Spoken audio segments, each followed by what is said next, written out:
सिया राम राधे कृष्ण।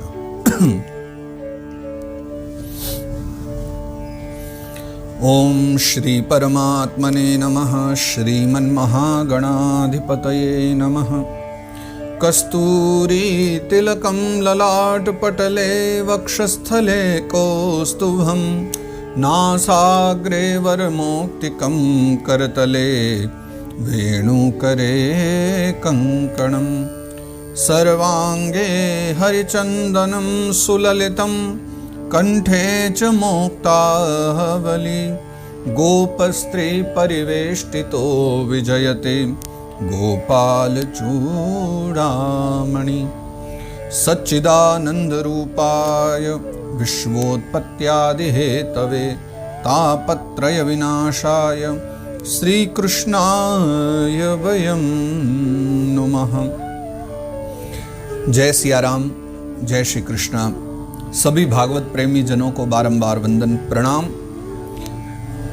विगत दिनों की चर्चा में श्रीमद् भागवत जी के अध्ययन में, श्रवण में श्रीमद् भागवत जी के द्वितीय स्कंद के 5वें अध्याय तक की हम चर्चा कर चुके हैं, जिसमें भगवान के विराट स्वरूपों की चर्चा हुई है। और 5वें अध्याय में तो इस समस्त जो विराट स्वरूप है भगवान का, उसमें किन किन लोकों की कल्पना है अथवा किन किन की कल्पना की गई है, उसकी चर्चा 5वें अध्याय तक की गई है।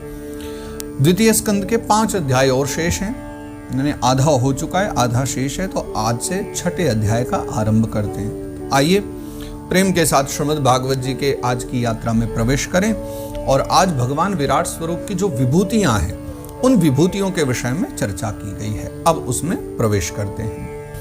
श्री परमात्मने नमः। श्रीमन्महागणाधिपतये नमः। अथ द्वितीय स्कन्धः षष्ठोऽध्यायः। ब्रह्मोवाच वाचां वह्निर्मुखं क्षेत्रं छन्दसां सप्तधातवः हव्यकव्यामृतान्नानां जिह्वा सर्वरसस्य च। वाचार वह्निर्मुखम, मुख यानी भगवान विराट का जो मुख है। ब्रह्मा जी कह रहे हैं नारद बाबा को कि उन विराट पुरुष का जो मुख है उसके द्वारा दो की उत्पत्ति हुई। कौन? वाचाम यानी वाणी, और वह्निर, वह्नि कहते हैं अग्नि को। तो वाणी और उसके अधिष्ठात्री देवता कौन है? अग्नि, अन्नी जिनका नाम लिया है वह्नि, अग्नि देवता उत्पन्न हुए। छंदसाम सप्तधातवः, और जो सातों छंद हैं वो सातों के सातों छंद उनके 7 धातुओं से निकले हैं। 7 छंद कौन से हैं? गायत्री, त्रिष्टुप, उष्णी, जगती, बृहति, है ना, पंक्ति, ये और अनुष्टुप, ये सब जो है ना छंद है। तो ये 7 छंद 7 धातुओं से उत्पन्न हुए। अच्छा, मनुष्यों, पितरों और देवताओं के भोजन करने योग्य जो अमृतमय अन्न है, उसके अलावा जो रस है, सभी प्रकार के जो रस हैं, है ना, और रसनेन्द्रिया हो गई। फिर उसके अधिष्ठात्री जो देवता हो गए, जिनको हम वरुण कहते हैं, ये कहाँ से आए? ये सब विराट पुरुष की जिह्वा से उत्पन्न हुए, जीव के द्वारा प्रकट हुए। ये सब विराट भगवान की आगे वर्णन कर रहे हैं। सर्वासूनां च वायोश्च तन्नासे परमायने अश्विनोरोषधीनां च घ्राणो मोद प्रमोदयोः। सर्वासूनां च वायोश्च, अब बता रहे हैं वायु के विषय में। भगवान के जो नासा छिद्र हैं, यानी दोनों नाक हैं, जो नाक के 2 नासा छिद्र हैं, इनके द्वारा प्राण, अपान, व्यान, समान और उदान, ये 5 प्रकार की वायु होती है हमारे शरीर में, जो अलग अलग कार्य करती है। और अन्य वायु भी होती हैं, वो सब इन्हीं का ही एक स्वरूप होता है। लेकिन यह 5 मुख्य वायु होती है: प्राण, अपान, समान, व्यान, उदान। तो भगवान के नासा छिद्रों से, विराट स्वरूप के नासा छिद्रों से यह 5 जो हैं प्राणवायु, और घ्राणेन्द्रिय से फिर अश्विनी कुमार हुए, जो घ्राणेन्द्रिय है भगवान की, उससे अश्विनी कुमार। समस्त औषधियाँ, जितनी दवाइयाँ हैं, है ना, और जितने भी प्रकार के गंध हैं, चाहे वो साधारण हो या विशेष हो, वो सब के सब भी जो है भगवान की घ्राणेन्द्रिय यानी नासिका के द्वारा प्रकट हुए हैं। रूपाणां तेजसां चक्षुर्दिवः सूर्यस्य चाक्षिणी कर्णौ दिशां च तीर्थानां श्रोत्रमाकाश शब्दयोः तद्गात्रं वस्तुसाराणां सौभगस्य च भाजनम। अच्छा, भगवान के जो नेत्रेंद्रियां हैं उनसे रूप और तेज की उत्पत्ति हुई है। भगवान के जो नेत्र हैं उनसे स्वर्ग और सूर्य इनका जन्म हुआ है। सारी जो दिशाएं हैं, है ना, और सभी जो पवित्र करने वाले तीर्थ हैं वो भगवान के कानों से उत्पन्न हुए हैं, तथा जो आकाश है और शब्द है ये जो हैं भगवान के श्रोत्रेंद्रिय के द्वारा निकले हैं। अच्छा, इसमें दोनों में भेद क्या है? देखिए, ये होते हैं कान, कानों की जो शक्ति है वो होती है श्रोत्रेंद्रिय, श्रवणेंद्रिय। ये नेत्र हैं हमारे जिनसे हम देख रहे हैं, लेकिन इनको शक्ति जो दे रही है वो हमारी नेत्रेंद्रिय है।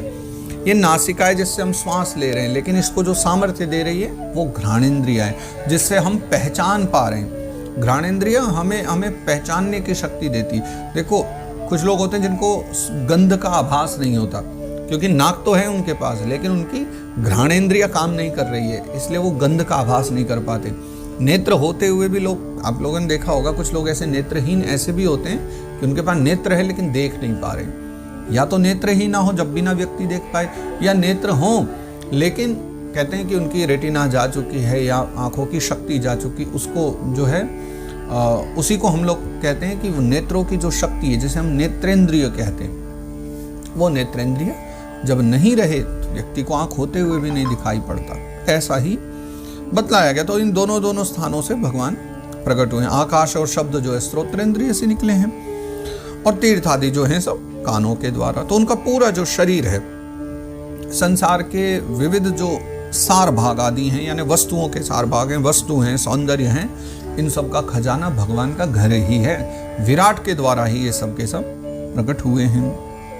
त्वगस्य स्पर्शवायोश्च सर्वमेधस्य चैवहि रोमान्युद्भिज्जजातीनां यैर्वा यज्ञस्तु संभृतः। त्वगस्य स्पर्शवायोश्च, त्वगस्य यानी त्वग के द्वारा, त्वग के भाग है, त्वग यानी त्वचा, त्वचा के द्वारा कौन कौन उत्पन्न हुए हैं? स्पर्श वायोश्च, यानी स्पर्श और वायु, इन दोनों का जो जन्म है ना, ये सब जो है भगवान की त्वचा से होता है। और सर्वमेधस्य चैवि, सारे यज्ञ भी, यानी सारे यज्ञ, स्पर्श, वायु, ये सब के सब भगवान की त्वचा से निकले हैं। और रोमान्युद्भिज्जजातीनां यैर्वा यज्ञस्तु संभृत, रोमान्यु जितने भी भगवान के जो रोम है ना, उनसे क्या हुआ है कि सभी जितने भी उद्भिज जाति नाम, जितने भी उद्भिज कहे गए हैं वो पदार्थ हैं, या ये मान लीजिए वो सारे पदार्थ, यैर्वा यज्ञस्तु संभृता, वो सारे के सारे पदार्थ जिनके द्वारा यज्ञ संभृता, जिनसे यज्ञ होता है, यानी यज्ञ करने में काम आने वाले जितने भी पदार्थ माने गए हैं वो सब के सब भगवान की त्वचा से प्रकट होते हैं। केशश्मश्रुनखान्यस्य शिलालोहाभ्रविद्युतां बाहवो लोकपालानां प्रायसः क्षेम कर्मणाम। अच्छा, भगवान के जो केश हैं, दाढ़ी मूछ है और नख हैं, नाखून हैं, इनसे क्या क्या प्रकट हुए हैं? केशाश्मश्रु नखान्य से शिला लोहाभ्र विद्युताम, यानी इनसे क्या क्या प्रकट हुए हैं? मेघ प्रकट हुए हैं, बिजली, विद्युत यानी बिजली प्रकट हुई है, शिला यानी कि शिला पत्थर प्रकट हुए हैं, और लोहा यानी लोहा प्रकट हुए हैं। तो ये सब के सब जो हैं भगवान के केश यानी बाल, श्मश्र यानी दाढ़ी मूछ आदि, नख यानी नाखून, इन सब से ये वाले धातु प्रकट हुए। और बाहवो लोकपालानां प्रायसः क्षेम कर्मणाम, भुजाओं से क्या हुए? संसार की रक्षा करने वाले जो लोकपाल कहे गए ना, वो सब के सब भगवान के भुजाओं से प्रकट हुए हैं।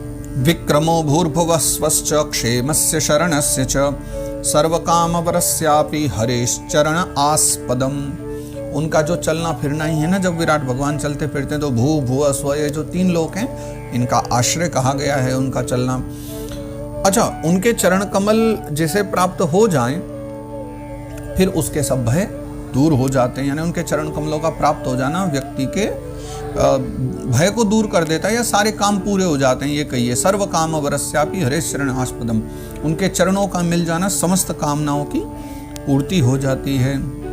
अपाम वीर्यस्य सर्गस्य पर्जन्यस्य प्रजापते पुंसः शिष्ण उपस्थस्तु प्रजात्यानंद निर्वृते। अच्छा, फिर भगवान विराट के जो वीर्य, सृष्टि या मेघ आदि कहे गए हैं, ये सब का जो है ना, पूरी सृष्टि का, मेघ का और प्रजापति जो भगवान का एक अंग भी माना गया, ये उसका आधार कहे गए हैं। और भगवान के जो जननेन्द्रिय आदि हैं वो भी सब मैथुन जनित आनंद के विषय में जो चर्चा आती है शास्त्रों में, उसका उद्गम स्थान कहा गया है। पायुर्यमस्य मित्रस्य परिमोक्षस्य नारद हिंसाया निर्वृते मृत्यो निरयस्य गुदस्मृतः। अच्छा, भगवान विराट पुरुष की जो पायु इंद्रिय हैं वो यम और मित्र इन दोनों के जन्म माना गया, या ये कहीं यहाँ से प्रकट माने गए। और उपस्थ जो है भगवान के मलत्याग द्वार आदि जो कहे गए हैं वो निरृति, मृत्यु, नरक, इन सब का जो है उत्पत्ति स्थान माना गया है। पराभूतेर धर्मस्य तमश्चापि पश्चिमः नाड्यो नद नदीनां तु गोत्राणाम अस्ति संहतिः।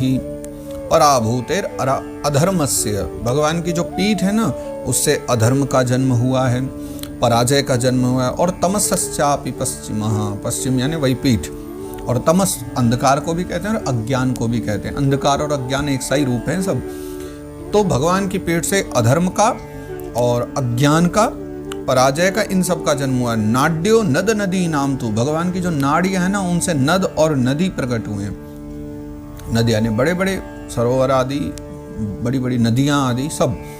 और गोत्राणाम अस्थि संहिति है ना, भगवान की जो हड्डियां हैं, अस्थियां हैं भगवान की, उनके द्वारा पर्वतों का निर्माण हुआ है।